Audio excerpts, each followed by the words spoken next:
दोस्तों अगर मैं रेलवे स्टॉक की बात करूँ तो 2-3 साल पहले ये रेलवे के सारे स्टॉक आईआरएफसी हो गया, आरबीएनएल हो गया, काफ़ी ज़्यादा फ़ोकस के अंदर भी थे और उस टाइम पे उन्होंने अपने इन्वेस्टर के मल्टीपैगर रिटर्न्स भी बनाए। लेकिन 2024 से लेकर अभी तक पिछले 1 डेढ़ साल से कहीं न कहीं ये सारे के सारे स्टॉक थोड़े-से ठंडे पड़े हुए हैं। इसके पीछे क्या रीज़न है और स्पेशली आज की इस वीडियो में हम लोग आईआरएफसी के बारे में बात करने वाले हैं कि एज़ ए इन्वेस्टर आपको आईआरएफसी के बारे में क्या पता होना चाहिए, आपका इन्वेस्टमेंट का अप्रोच किस तरीके से होना चाहिए। इसके बारे में डिटेल में बात करेंगे। वीडियो को मैं स्टार्ट करूँ उससे पहले चैनल के ऊपर आप पहली बार आए हो, मुझे पहली बार देख रहे हो तो मेक श्योर कीजिए चैनल को आप सब्सक्राइब करो। यहाँ पे हम लोग स्टॉक मार्केट के रिलेटेड बहुत सारी चीज़ों के बारे में बात करते हैं।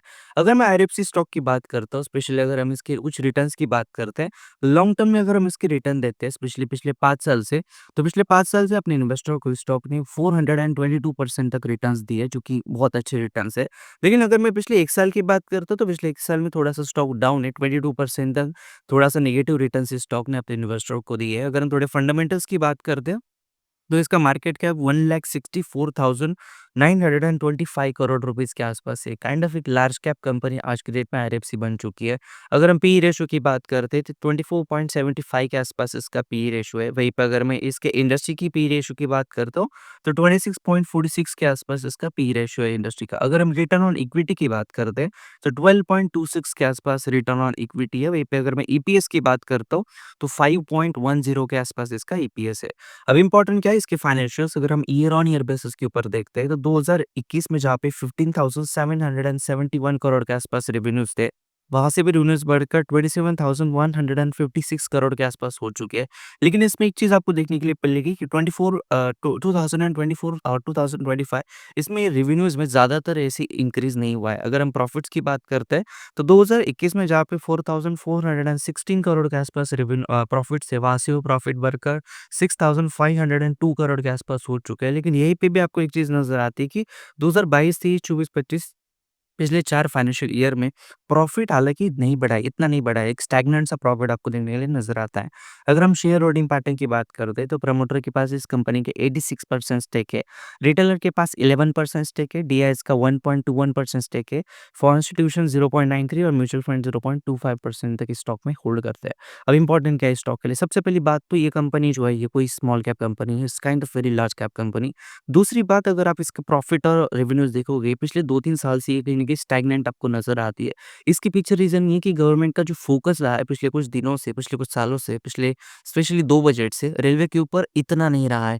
जिस वजह से कहीं न कहीं 2-3 साल पहले जिस तरीके से हर रोज़ एक नए हाई लगा रहे थे रेलवे के स्टॉक, उस तरीके से हाई तो अभी तो नहीं लगा रहे स्टॉक्स।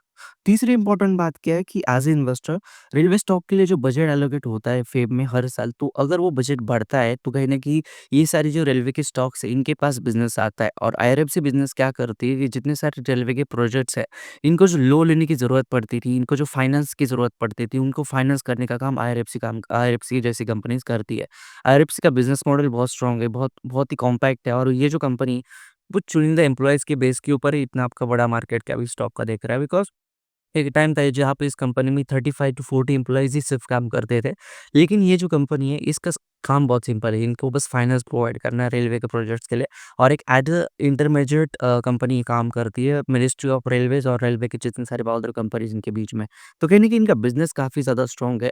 लेकिन एक चीज़ समझनी पड़ेगी, जितनी ज़्यादा इनको काम मिलेगा उतना ज़्यादा इनका प्रॉफ़िट बढ़ेगा, उतना ज़्यादा इनका रेवेन्यूज़ बढ़ेगा। तो आने वाले सालों में अगर गवर्नमेंट का फ़ोकस रेलवे के ऊपर और ज़्यादा बढ़ता है, जिसकी उम्मीद बहुत ज़्यादा भी है, बिकॉज़ एज़ ए इंडिया आपको रेलवे का इंफ्रास्ट्रक्चर सुधारने की काफ़ी ज़्यादा ज़रूरत है और अगर हम इसको कंपेयर करते हैं विद अदर डेवलप्ड नेशन तो हमें काफ़ी ज़्यादा स्कोप भी है। तो इन सब चीज़ों के लिए रेलवे में आने वाले दिनों में काफ़ी ज़्यादा काम होगा। लेकिन जिस तरीके से बजट एलोकेशन हो रहा है पिछले कुछ दिनों से, उसमें रेलवे को कितना ज़्यादा एक्स्पोनेंशियल बजट एलोकेट होता है, इसके ऊपर काफ़ी ज़्यादा डिपेंड हुआ है आईआरसीटीसी जैसी कंपनीज़ का।